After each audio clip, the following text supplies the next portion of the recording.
Au nom du Père et du Fils et du Saint-Esprit. Amen. Le Seigneur soit avec vous. Mes frères, mes sœurs, les textes de ce 15e dimanche nous donnent un enseignement qui fait suite à celui que nous avons reçu le dimanche dernier, qui nous parlait de la mission et ses corollaires. Dans la deuxième lecture, tirée de la lettre de Saint Paul apôtre aux Éphésiens, au chapitre 1, versets 3 à 14, Paul nous fait comprendre que le Seigneur nous a choisis d'avance. Que nous soyons ses serviteurs aujourd'hui, ce n'est pas un hasard.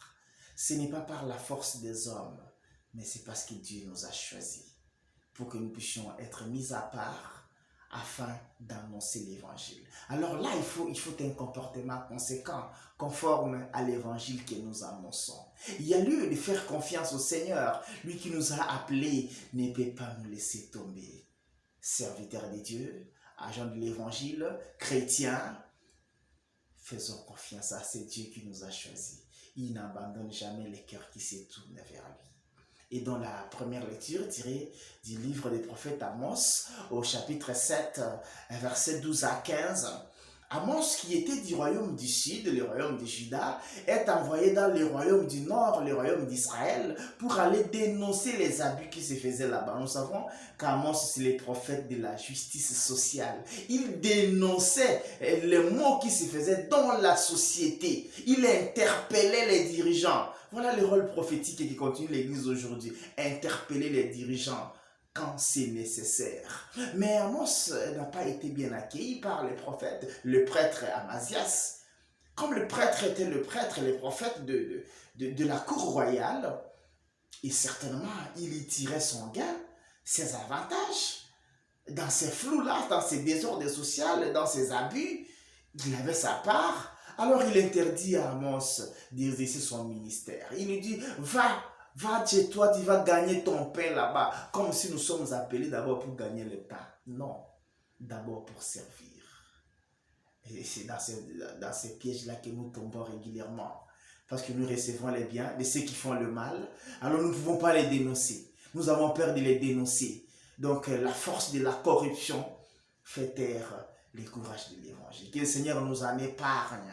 Et Jésus, dans la lecture de l'évangile tirée de Marc chapitre 6, versets 7 à 13. Jésus envoie ses apôtres, 2 par 2. Il n'envoie pas un à un, non, 2 par 2. L'invitation à la collaboration dans la mission. Jésus nous a appelés chacun de son coin, mais il veut que nous puissions travailler ensemble pour sa plus grande gloire. D'où il faut collaborer. Il faut décentraliser les responsabilités. Il faut aussi accepter de travailler avec les autres. Accepter que l'un dirige et que les autres collaborent à sa direction. Accepter de diriger avec les autres. Ne pas être complexé. Et si c'est l'un qui est dirigeant aujourd'hui, accepte de collaborer avec lui, parce que c'est toujours un peu de manière rotative. Un jour, toi aussi, tu vas diriger et tu auras besoin de collaborer. N'est capable de diriger que celui qui est capable d'obéir. N'est capable de commander que celui qui est capable d'obéir. Si tu n'es pas capable de collaborer avec les autres, tu seras aussi incapable de diriger.